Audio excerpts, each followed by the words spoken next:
Welcome to Read Out Loud with Love.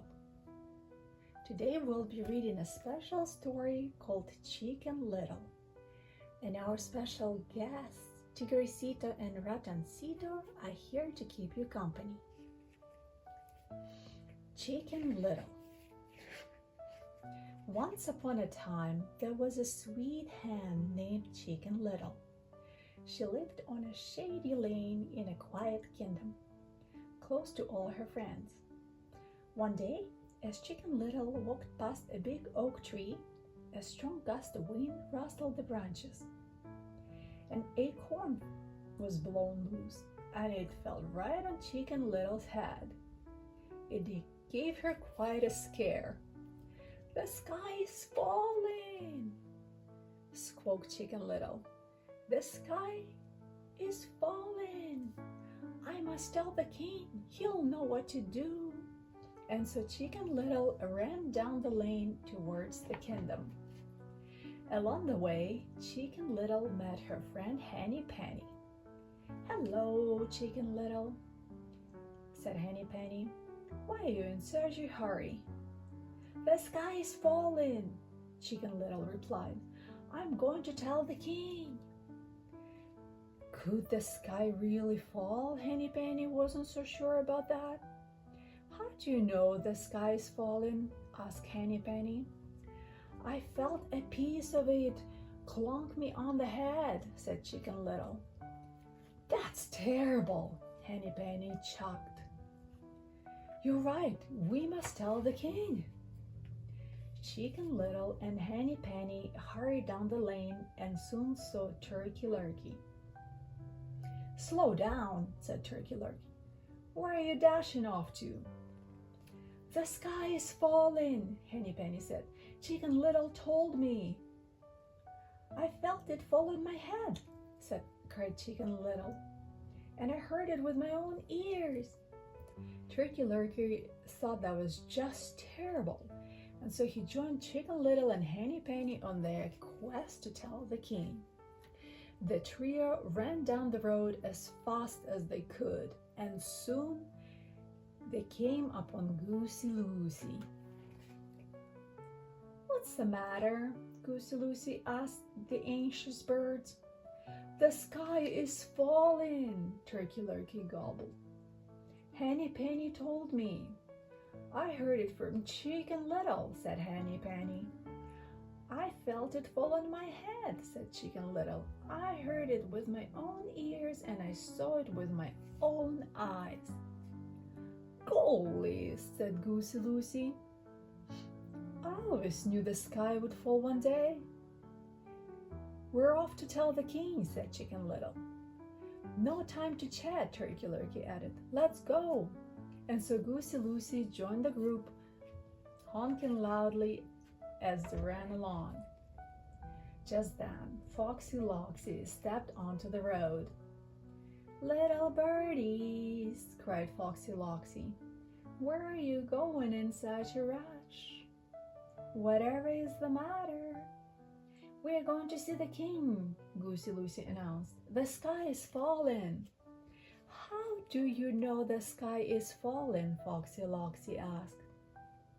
"Why, Turkey Lurkey told me," Goosey Lucy replied.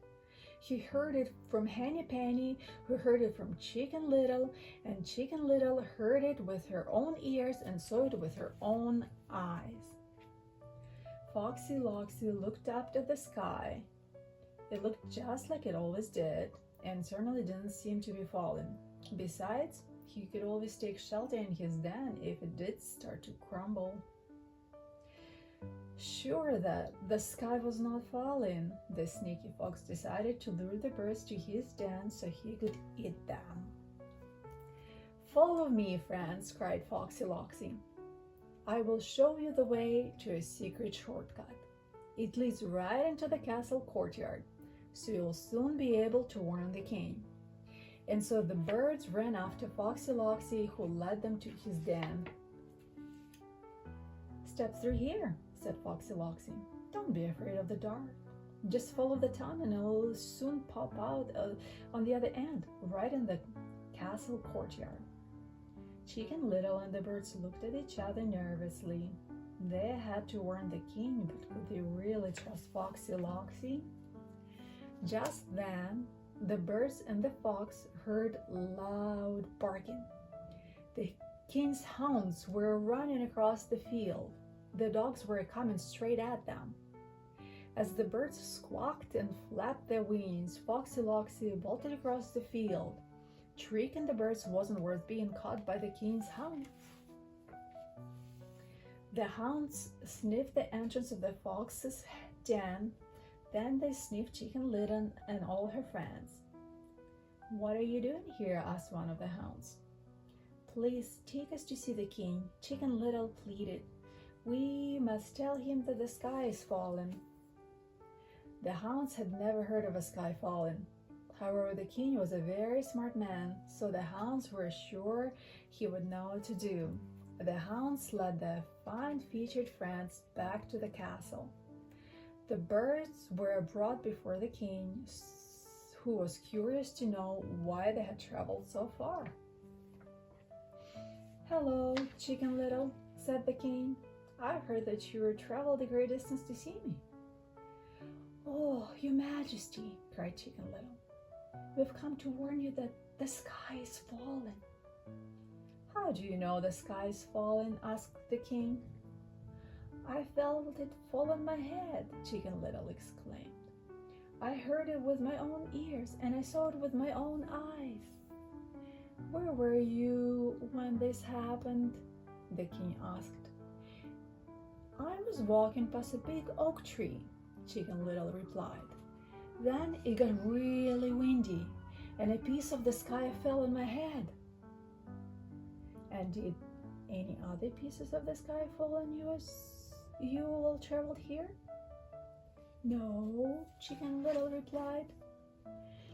"What about you?" the king asked Henny Penny. "Did you feel, see, or hear the sky fall?" "No, your majesty," said Henny Penny. "I heard it from Chicken Little." "And what about you?" the king asked the other birds. "I heard it from Turkey Lurkey," said Goosey Lucy. "And I heard it from Henny Penny," said Turkey Lurkey. "Well," said the king, "it seems to me that the sky is not falling. In fact, there is a very simple explanation." The birds twittered excitedly.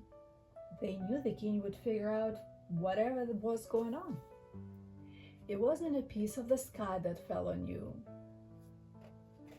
It was merely an acorn, Chicken Little."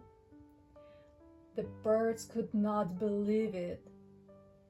Was all the panic really caused by the single acorn? They asked the king how he figured it out. "Because Chicken Little was standing under an oak tree on a windy day," the king replied. The birds all laughed. They were so happy that the sky wasn't falling. Before the birds went back home, the king gave Chicken Little an umbrella. From that day forward, she always carried the umbrella while she walked about. And if an acorn fell, Chicken Little didn't mind one bit. The end. Now you close your eyes and drift off to sleep. Good night.